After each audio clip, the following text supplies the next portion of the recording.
Efesios capítulo 2, versículo 11 al 18. Entonces, bueno, hasta una de las cosas que leímos hoy, que leyó Barbie en el pasaje de Colosenses, nos hablaba de nuestras relaciones, ¿verdad? Las relaciones los unos con los otros, y también nos hablaba de cómo tenemos que estar revestidos de amor. Ahí está esa frase, ¿no? Revestidos de amor, sopórtense los unos a los otros, y también busquen este vínculo de la paz. Porque una de las cosas que pasa en este mundo con pecado es que no solamente estamos separados de Dios, pero también estamos separados de los demás, de las personas. Entonces, eso lo hablamos el domingo pasado, domingo de Pascua. El domingo de Pascua estuvimos hablando también de que uno de los efectos del pecado no fue solamente nuestra separación de Dios, sino también de los demás. Y que eso nos lleva a todo lo que nosotros querramos pensar o todo lo que nosotros se nos pueda ocurrir, ¿no? Podemos pensar desde la cosa más macro o más general del mundo, de la humanidad, de las guerras, las divisiones, las peleas, los conflictos. Podemos pensar también en cosas que aparte tienen un poco que ver con este pasaje, aunque ya lo vamos a leer, el racismo. Qué fuerte que es el racismo, o otra palabra un poco menos fuerte, pero se refiere bastante a lo mismo, el etnocentrismo, ¿no? En esto de estar enfocado solamente en nuestro pueblo, en nuestra raza, en nuestra nación, y el resto son inferiores, el resto no importa, ¿no? En esto de que no nos importa el prójimo, solamente nos interesamos nosotros y en el mejor de los casos, aquellos que se parecen a nosotros.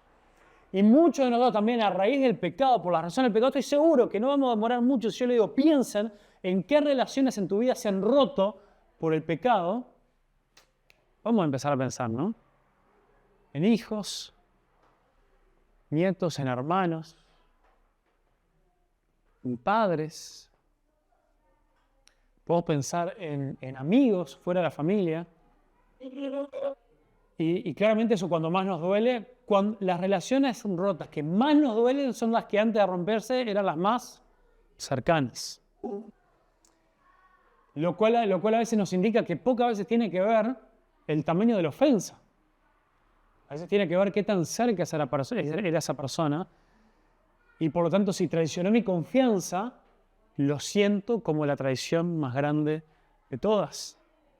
Y por eso vivimos nosotros en un mundo que constantemente sufre los efectos de que no solamente fuimos separados de Dios, pero también estamos aislados. Y por eso en nuestro mundo, aunque estemos rodeados de gente, una de las grandes epidemias de nuestra sociedad es la soledad. ¿Por qué? Si estamos rodeados de gente. Lo que pasa es que el pecado nos aísla, no solamente nos separa de Dios, sino se nos separa los unos de los otros.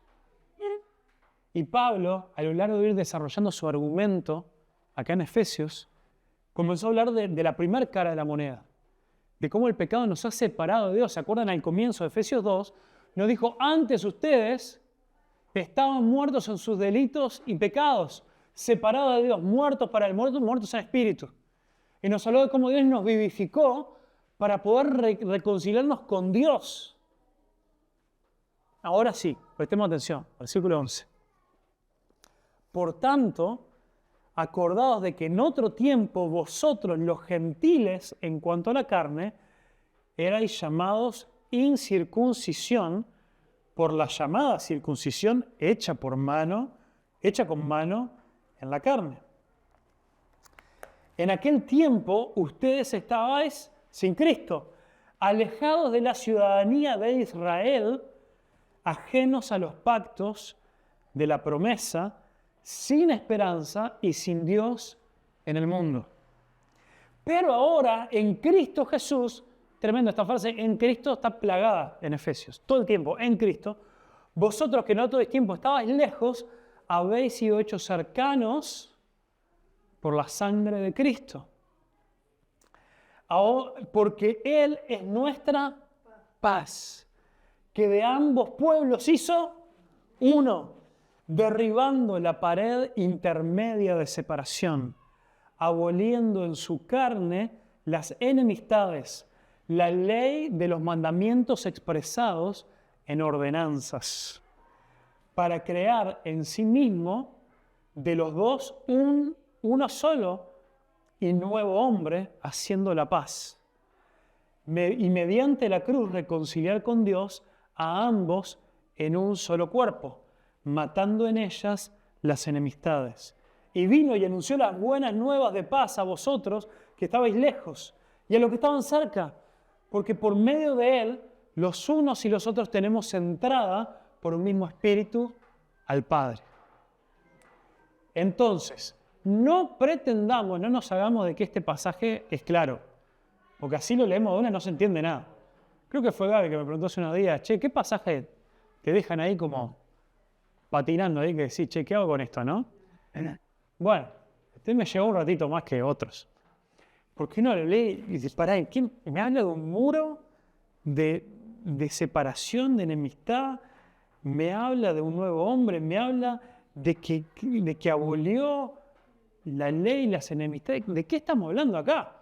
Y ustedes con todo derecho se pueden preguntar, ¿qué tiene que ver con lo que nos venís diciendo de nuestras relaciones rotas los unos con los otros? Bueno, vamos a poco, vamos ahí, volvemos al versículo 11. Entonces, y déjenme encontrar mis otras notas, las que ustedes no ven. Entonces, y hablo fuerte así puedo tapar la voz de los niños. Entonces, algo importante acá, ¿no? Dice, en otro tiempo, acordaos que en otro tiempo ustedes, los gentiles, ¿se acuerdan qué significa los gentiles? ¿Qué es eso? Los no judíos, ¿no? Era un término que usaban los judíos para referirse a cualquiera que no era judío. Es interesante eso, ¿no? Porque nosotros, en español, ¿existe un término para los que no son uruguayos? Extranjero. Bueno, gentiles significa extranjero, ¿no? Pero la palabra gentil es diferente a extranjero. O sea, en la Biblia, ¿no? En la Biblia también aparece la palabra extranjero y es otra. Esto era como un término especial que estaba, un extranjero, uno puede decir, bueno, está bien, es una palabra neutra, no un extranjero, ¿no? Se refiere, bueno, a alguien que no es de este país. Está genial, es un extranjero, genial, bienvenido, todos los extranjeros. Pero la palabra gentil, claro, justo nosotros, el problema es que en español se nos mezcla con gentileza, que es algo lindo, pero no tiene nada que ver, ¿ah? No viene de ahí la palabra. Pero para ellos el gentil era algo medio como derogativo, no, ¿cómo se le dice? Despectivo. Era medio despectivo. Y el problema es que nosotros también, si seguimos conociendo un poco más la historia y hasta leyendo los evangelios, la palabra gentil les quedaba corta a veces porque ellos querían, los judíos querían ser muy despectivos con los que no eran judíos. ¿Alguien se acuerda cómo más les llamaban a los gentiles? Incircunciso. Bueno, acá le dice, llamados incircuncisión. Y había un tercer término que era el peor de todos. ¿Cómo era el peor de todos? Le decían perros. ¿Se acuerdan? Y no era la época en la cual, como ahora, tenemos los perritos, las mascotas, son tiernos los perros. No, era algo despreciado. ¿No? Entonces, ya en este versículo, Pablo presenta, ya no está hablando de nuestra relación con Dios. Está diciendo, ustedes en otro tiempo, o sea, el otro tiempo es antes de Cristo, antes de estar en Cristo, ustedes los gentiles en cuanto a la carne, y acá dice en cuanto a la carne, ¿a qué se está refiriendo? Que en una cuestión, el llamarle a la gente gentil era una cuestión, no solamente espiritual, era una cuestión de cómo los judíos se querían referir a otros. Y ya vamos a ver por qué. ¿Por qué dice en cuanto a la carne? Eran llamados incircuncisión, también un término un poco más despectivo. Y eran llamados incircuncisión por la llamada circuncisión. ¿Quiénes eran los que se llamaban circuncisión? Los judíos. ¿Por qué? Porque ¿qué hacían ellos? Se circuncidaban. La circuncisión, por las dudas, les cuento. Era una práctica que a los 8 días de nacidos, los niños judíos se los llevaba al templo y se les cortaba el prepucio del pene a los varones. Es una práctica que todavía los judíos la llevan a cabo. ¿no? Con razón, tanta gente se hizo católica, más fácil que me tire un poco de agua y que me anden cortando el pelo, en fin. Pero era algo que se practicaba y era una marca que, ojo, eso lo estableció Dios en un momento, no fue un invento de ellos. El problema es lo que para ellos terminó significando. Para Dios fue una marca del pacto de Dios con su pueblo.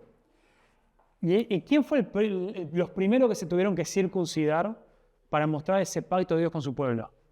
Abraham y sus siervos.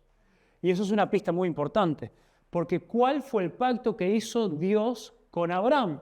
Dios fue y le dijo, yo te voy a llevar, lo llevó ahí y le mostró, mirá el cielo. ¿Cuántas estrellas hay? Le preguntó. Y le dijo, 50. No, ¿cómo 50? Son muy pocos, no, porque son 50, no los puedo contar. Es muy buena esa escuela, guárdenlo. Se me va a poder contar un día ahí. Dijo, no, un montón. Bueno, así, viste que fue bueno, pero el cielo se está riendo. Así como estrellas hay en el cielo, así va a ser tu descendencia. Y le dijo, yo te bendeciré y haré de ti una nación grande. Yo sé que estoy mezclando dos pasajes, no se preocupen, el capítulo 12 y el 15, pero es parte de la misma promesa. ¿Y cuál fue la promesa de Dios? Te bendeciré y ¿qué? Y serán bendecidas por medio de ti todas las familias de la tierra. Ese era el pacto de Dios con Abraham. ¿Había en eso una cuestión de ustedes van a ser mis favoritos y ustedes van a ser la circuncisión, los importantes mis elegidos y el resto van a ser filisteos incircuncisos y van a ser gentiles? ¿Y por qué no vamos a pensar ahora cómo le podemos llamar? Perros.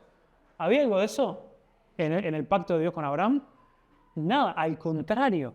Cuando Dios elige, no elige por favoritismo. Es más, toda la historia de Abraham es para mostrarnos que el desgraciado lo único que hizo bien fue que le creyó a Dios, pero el resto se pasó equivocando, se pasó pecando. Cada vez que hay una historia de la fe de Abraham, búscanlo en Génesis. La siguiente es una metida de patas.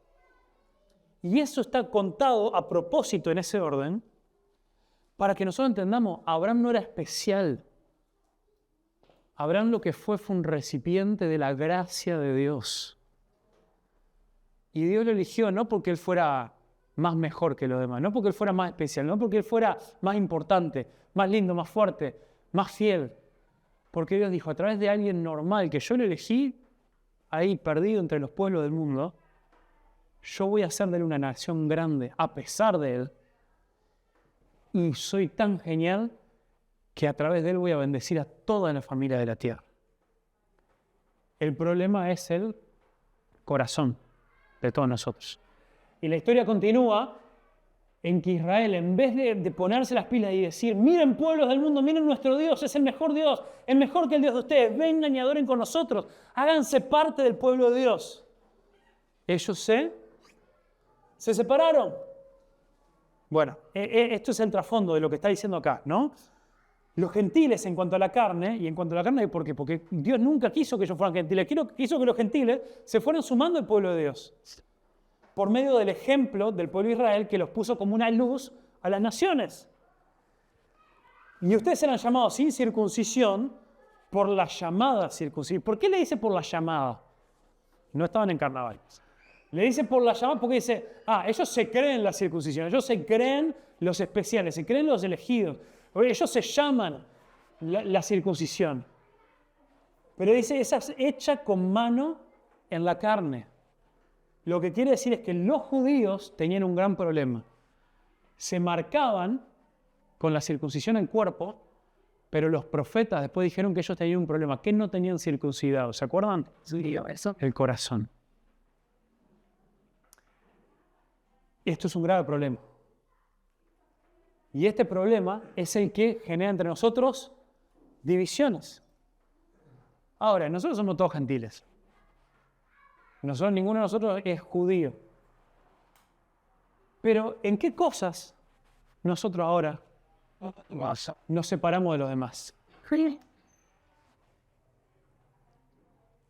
Yo me animo a decir que todos nosotros nos sentimos mejor que alguien. Todos nosotros tenemos personas a las cuales despreciamos un poco. Todos nosotros tenemos algunos que están en la categoría de ellos, mientras que después está la categoría de nosotros.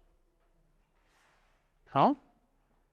Entonces, hay gente que tiene un desprecio muy marcado. Yo le decía hoy el racismo, ¿no? Eso clarito. Que esto es una especie de forma de racismo lo que pasaba acá. Pero hay otras cosas, ¿no? ¿Cuántas veces he escuchado yo hablar no, porque los pichis no sé qué tal cosa, ¿no? Despreciando a personas que a veces por la situación y el contexto en el que nacieron, o a veces sí por elección personal, y en el 99% de los casos por una mezcla de las cosas, está en determinada situación. Y en vez de decir, che, nosotros somos llamados a ser luz de las naciones, amemos, atraigamos, mostrémosle a Cristo, son ellos y nosotros.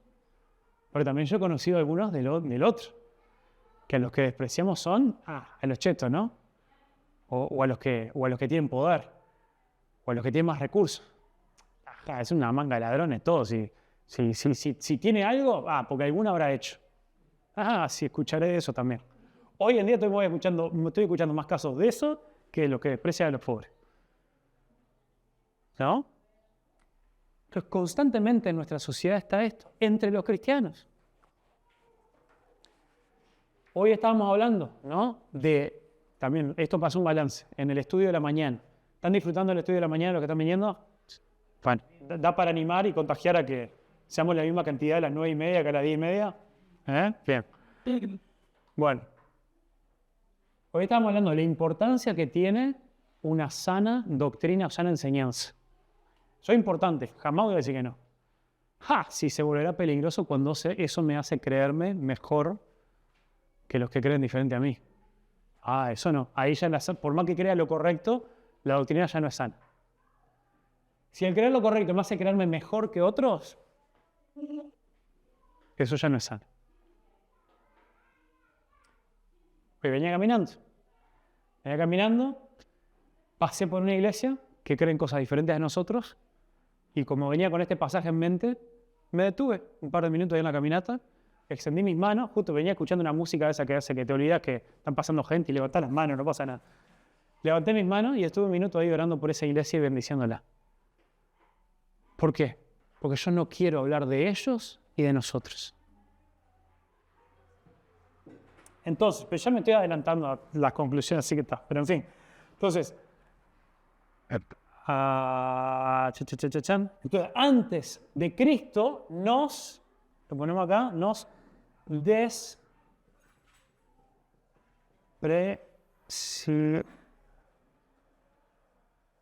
despreciábamos unos a otros. Qué triste si ahora decimos estar en Cristo y todavía despreciamos a los demás, ¿no? Entonces, en aquel tiempo, estabais sin Cristos, alejados de la ciudadanía de Israel,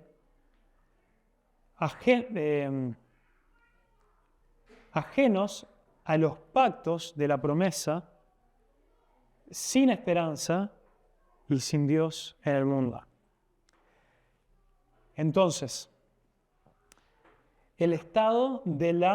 esto nos habla del estado de la vieja humanidad. Me olvidé poner el título. El título de esto sería que Dios ha creado una nueva humanidad en Cristo. Dios ha creado una nueva humanidad en Cristo. La vieja humanidad, aquella que cayó por el pecado, trae división, nos separa, nos hace despreciarnos cuando estamos por fuera de Cristo. Genera muchos problemas entre nosotros. Y el estado de la vieja humanidad es que estábamos, uno, sin Cristo. Dos, ¿qué es esto de alejado de la ciudadanía de Israel? No teníamos pertenencia.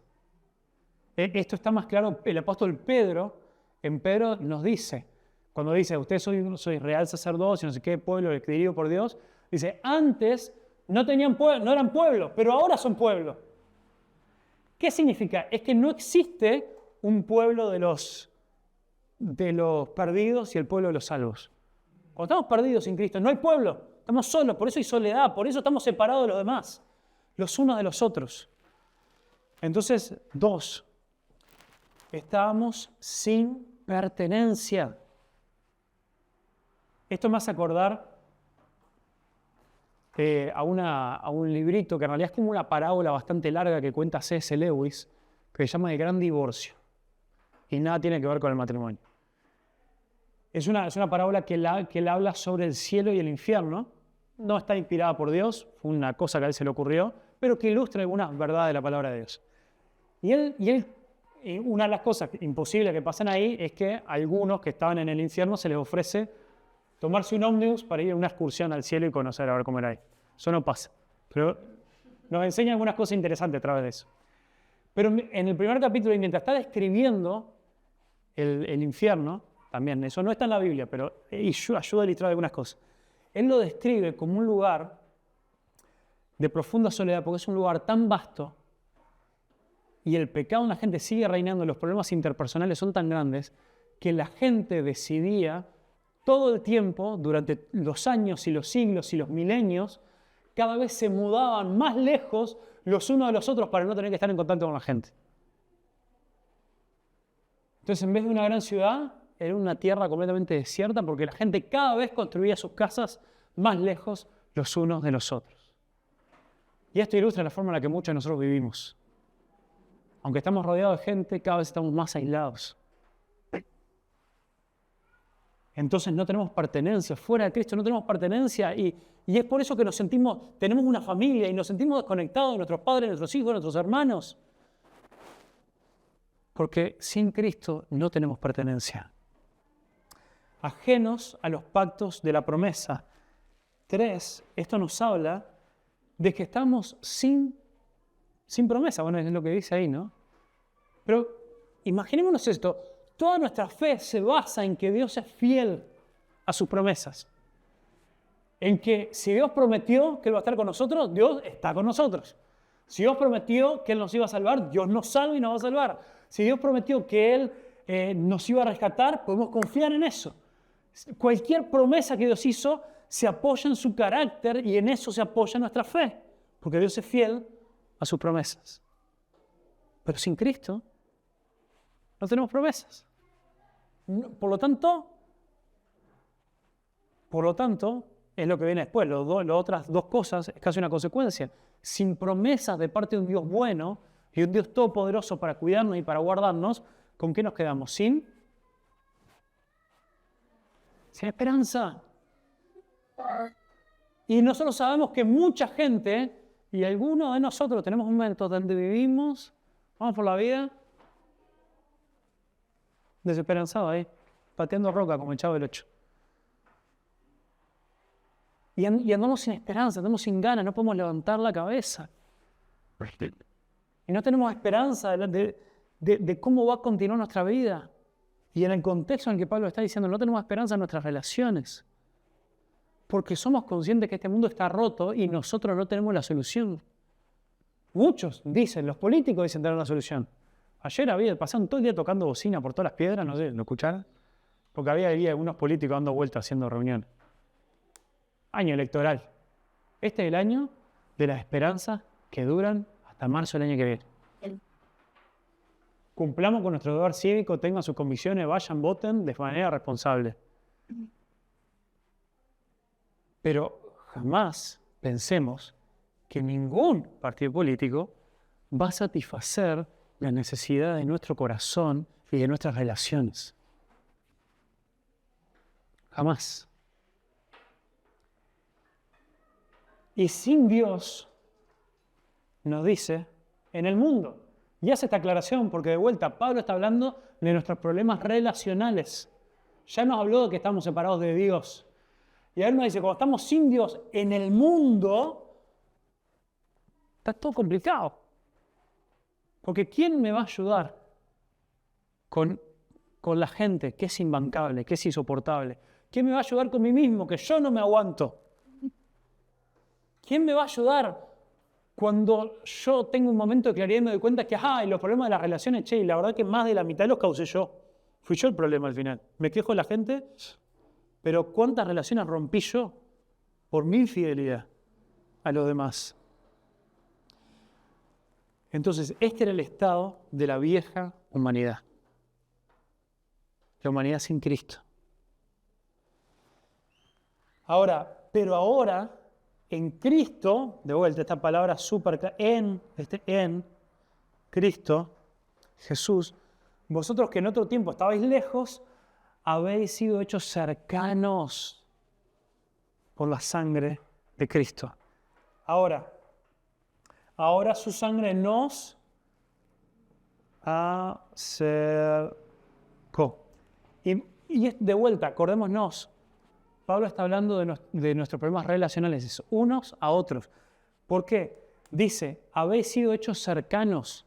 ¿Y acá a quién le está hablando a ellos? Los gentiles y los judíos. No está hablando, en este momento, no nos está hablando que nos acercó a Dios. Eso ya lo habló antes. Ahora estaba diciendo que había un problema entre los gentiles y entre los judíos. Y ahora los acercó. Ahora ya no podemos hablar de circuncisión y incircuncisión. Ahora todos los que están en Cristo son llamados circuncidados, no en la carne, en el espíritu. Porque es lo que hoy varios se acordaron, de que ahora se cumplió la promesa de los profetas de que Dios circuncidó en nosotros, si estamos en Cristo, circuncidó nuestro corazón. De vuelta, lo que significa eso es que fuimos marcados, fuimos sellados, dice la palabra de Dios.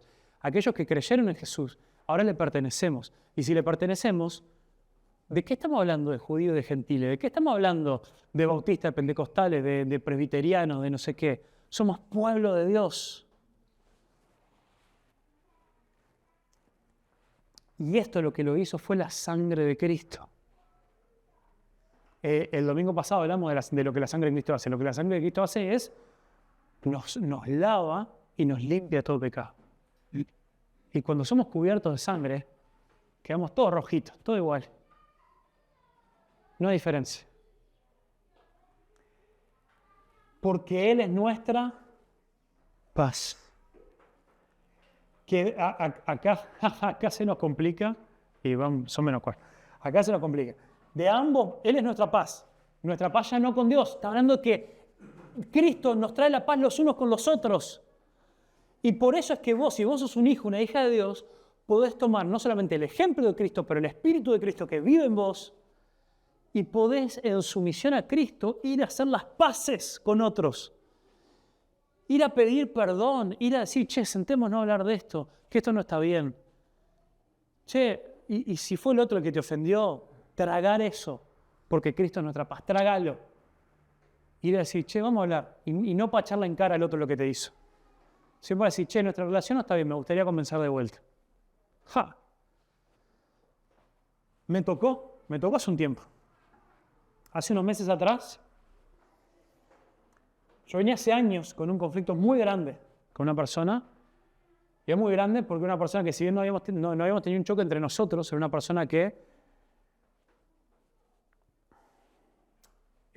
yo había visto cometer errores muy graves que afectaban a la iglesia en general, no a una, sino a varias iglesias. Y bueno, y definitivamente no la podía ver a la persona. No podía ver. Incluso creo yo que tenía mis justificaciones. Como en esa, no sé llamarle ira santa o qué, ¿no? Pero tenía mis justificaciones. Y bueno, y después de hablarlo con algunas personas, di algunos pasos y seguí algunos de los pasos de confrontación que pide la palabra de Dios, ¿no? La situación no daba para hablar de una con la persona porque como había un problema muy grande de mentira y de engaño, tenía algunos miedos de qué podía decir la persona si yo iba a hablar a solas. Entonces me salté el siguiente paso, que era pedir testigos. Y se habló con testigos, etcétera, etcétera. Y bueno, se hizo lo que se pudo, bíblicamente hablando. Y pasó el tiempo. Y esta persona no se arrepintió, no reconoció su pecado, pero creo que se llevó un buen susto y me parece que dejó de hacer lo que estaba haciendo. Y llegó un punto que yo tuve que tragar eso, tuve que tragar que la persona no se arrepintió, tuve que tragar un montón de cosas. Y le pedí a la persona para que nos reunamos. Le invité un café que me salió más caro de lo que yo jamás hubiera querido invertir en esa persona. La casa. Y le dije, ¿sabes qué? Quiero soltar esto. Quiero soltar esto. Porque yo no te voy a decir, estoy de acuerdo, no te voy a decir de que, uy, esto se me iluminó y al final... Yo no, sería deshonesto decir acá no pasó nada. Pero yo sí puedo llegar hasta el hecho de decir que, bueno, que aparentemente sos una persona, hombre o mujer,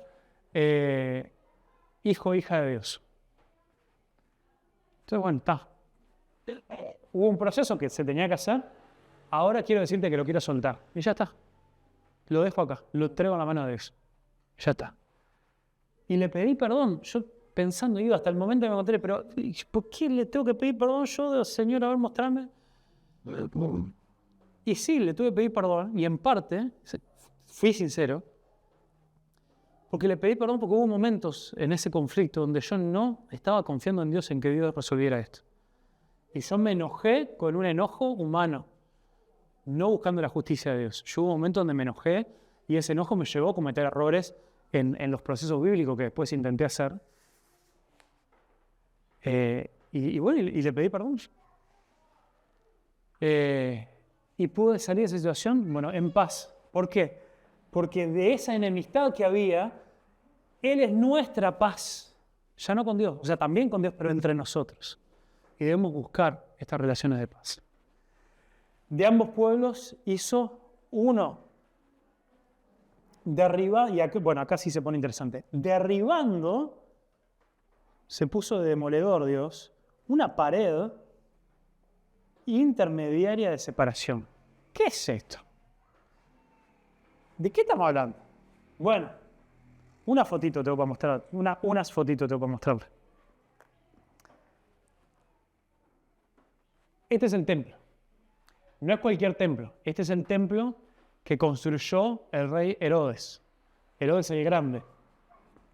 Los que no eran el Grande no tenían tanta plata. Pero construyó este templo en sus dimensiones totales, era más grande que el original, que construyó Salomón. El original más o menos tenía este tamaño que se ve acá, ¿no? Y había divisiones que estaban establecidas por Dios en ese momento de leyes ceremoniales, que eran ceremonias que se tenían que hacer para la adoración en el templo. Entonces, la palabra de Dios definía qué tenía que haber dentro de todos los límites del templo. Se veía en 4, o según como lo contemos, hasta 5 secciones, y el acceso a esas secciones se iba restringiendo a medida que uno se iba acercando. Entonces, todo el espacio grande que vemos ahí era la corte más exterior, que después, que era donde todo el mundo podía tener acceso y donde todas las naciones eran invitadas a venir a adorar a Jehová. Y se lo llevó a conocer como la corte de los gentiles. Vale. Después, más adentro, tenemos otra corte, que era la corte de las mujeres. Ahí era donde iban las mujeres y ahí podían estar, entre ellas sin ser molestadas por nadie, y poder desde ahí adorar a Dios. Después venía la corte de Israel, que era ahí donde los hombres también pasaban, un paso más adelante, y también ahí tenían su adoración a Dios y tenían algún altar. Y en ese altar también estaban los levitas ahí sirviendo y todo. Y después llegaba un lugar santo, que era donde solamente los sacerdotes podían entrar. Y queda una última edición, que es el lugar santísimo, que era donde solamente una persona, el sumo sacerdote, una vez al año, podía entrar para ofrecer el sacrificio a Dios. ¿Ah? Hay como un montón de cosas. Esto eran cosas establecidas por Dios. Pero ¿qué pasa? ¿A los judíos les interesaba esto que vinieran gentiles a conocer a Dios y a adorarlo? No, sí, nosotros somos los especiales acá. Entonces, ¿qué fue lo que comenzaron a hacer en este lugar de afuera? Primero, hay un muro, y acá se puede ver, ¿no? Eso lo construyó Herodes. Y era un muro de separación, donde no se les permitía entrar. Y además, con el tiempo, empezaron a correr un poco ahí los gentiles que estaban ahí orando, que estaban ahí viniendo de mucho más lejos que los judíos, a orar a Dios, y empezaron a armar una feria. ¿Les suena esto de algún lado? Jesús, en su última semana, llega a Jerusalén y después de entrar ahí en el burrito, en el domingo de Ramos, ¿a dónde va? Al templo. Y se recalentó y nos decía, pero Jesús, ¿por qué te enojaste tanto? ¿Y qué les dice?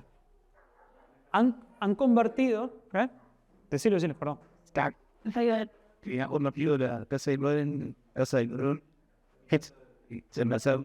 Y mi casa será llamada casa de oración.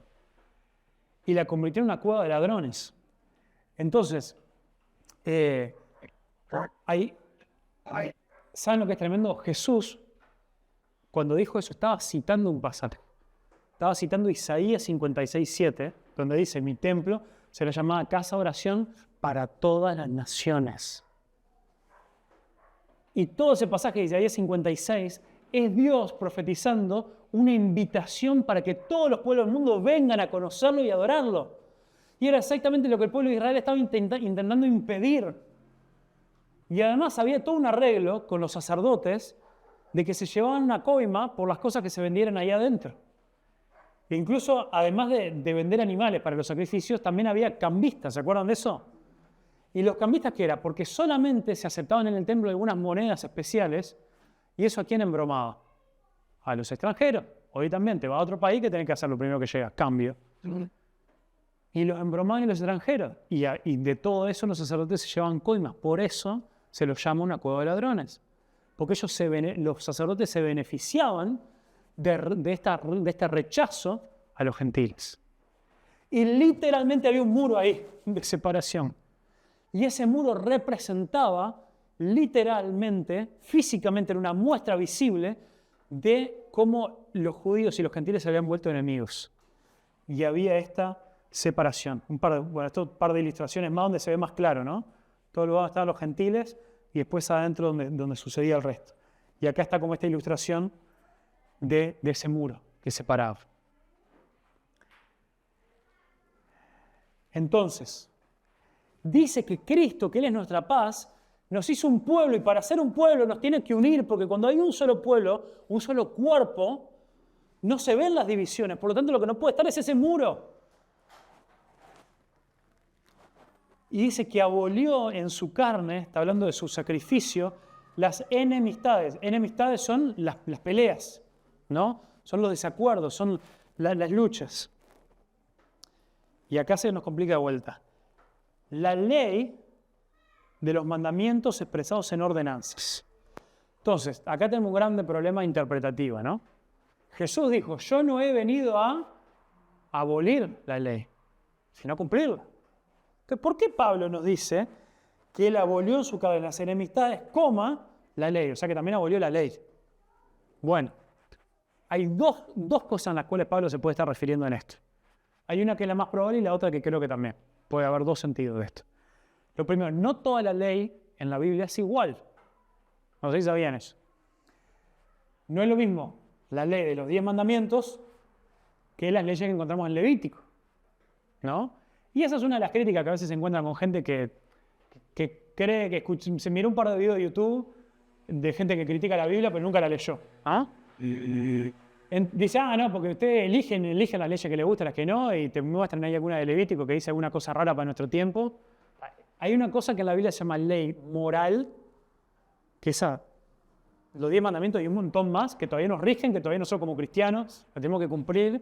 Y hay otro tipo de ley que aparece en varios lados, pero se centra principalmente en el libro de Levítico, que se llama la ley ceremonial, que son las leyes que se tenían que seguir para la adoración en el templo o en el tabernáculo en ese momento.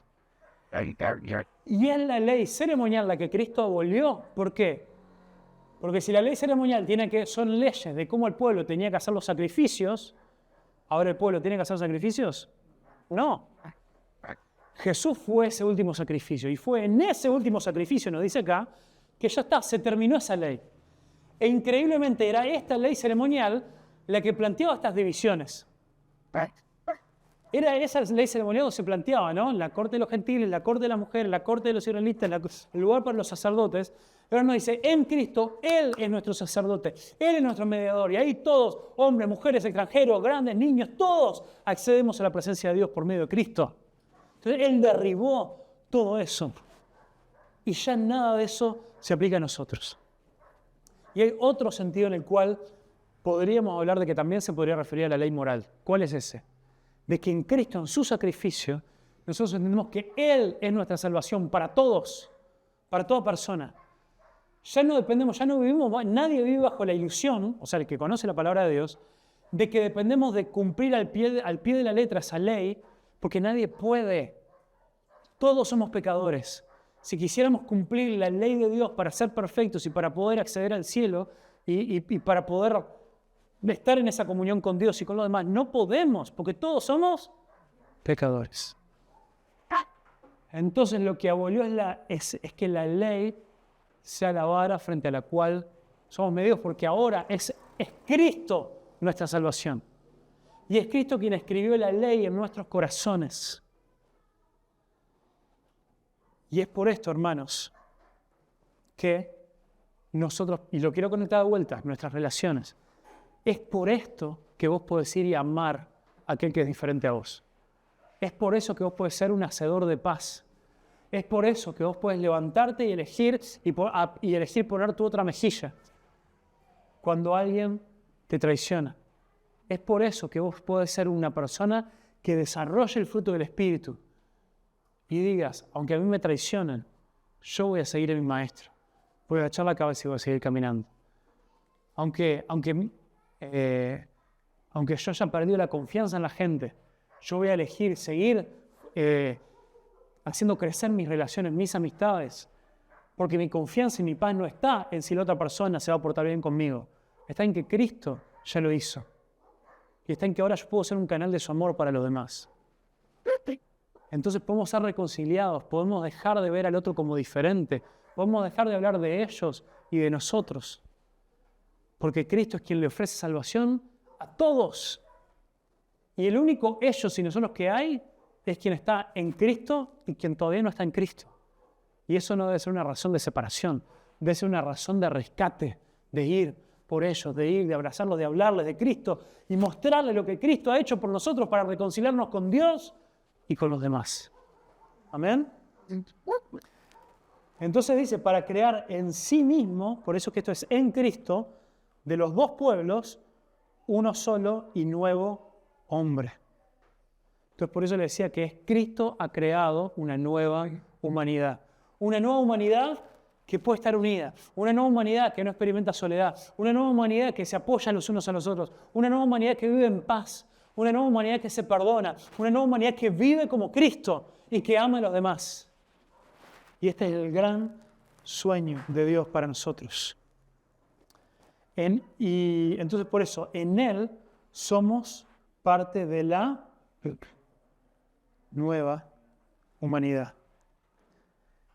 Entonces, mediante la cruz reconciliar con Dios a ambos en un solo cuerpo. Por eso, hermanos, es que Juan, y lo dijimos justo, lo mencioné hoy en el estudio bíblico, el apóstol Juan nos dice, si alguno de ustedes dice que ama a Dios, a quien no puede ver, pero no ama a su hermano, a quien sí puede ver, es un mentiroso.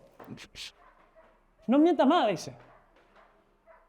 Entonces, si nosotros estamos guardando en nuestro corazón rencor para con algún hermano, para con alguna persona, la consecuencia directa es que nosotros no amamos realmente a Dios. No nos mintamos más. Y Él nos llama y nos desafía a volver a Él. ¿Por qué? Imaginémonos, miren esta imagen, mediante la cruz reconciliar con Dios a ambos en uno solo. Es como, imaginémonos que en la reconciliación con Dios se vuelve como un gran imán, ¿no? Pero el gran imán está lleno de esas pelotitas de metal y que si nos acercamos a Dios, sí o sí nos acercamos los unos a los otros. Porque todos somos atraídos a Él. Y de repente, opa, ¿y este otro? Ah, es que Él fue unido a Cristo también. Entonces, si fue unido a Cristo y yo estoy unido a Cristo, estoy unido a Él. Y si nos separamos de nuestros hermanos, nos estamos separando de Cristo. Matando las enemistades, estos problemas, estas discusiones, estas separaciones. Y vino y anunció la buena nueva de paz a ustedes que estaban lejos y a los que estaban cerca. Los que estaban lejos son los gentiles, los que estaban cerca son los judíos, pues ellos ya tenían un conocimiento de que venía el Mesías. Porque por medio de él, los unos y los otros, sea judíos y gentiles, tenemos entrada por un mismo Espíritu al Padre. Entonces, otra razón por la cual tenemos que amarnos los unos a los otros y buscar la reconciliación y no creernos mejores que otros es porque es el mismo Espíritu. Dios no tiene un espíritu premium y otro con publicidad para darnos a los cristianos. Es el mismo Espíritu. Y ese mismo Espíritu es el que, si somos salvos, el que mora en nosotros y lo compartimos con aquellos que son hijos de Dios. ¿Amén? Entonces, desafío para esta semana. Quedé pensando. ¿A quién te cuesta tragar? Pero que confiesa ser un hijo, una hija de Dios. ¿Y de quién? Capaz que no estamos peleados, pero en el fondo sabemos que somos mejores que ellos. Bueno, llevemos esas cosas delante de Dios. Y permitamos que el Señor nos humille, recordando de dónde hemos venido, y quiénes éramos y cómo estábamos antes sin Cristo. ¿Amén? Y Dios quiera que eso nos lleve a tomar alguna decisión, mandar algún mensaje, pedir para juntarnos con alguien, pedir perdón, dejar alguna situación atrás y poder movernos hacia adelante. ¿Amén?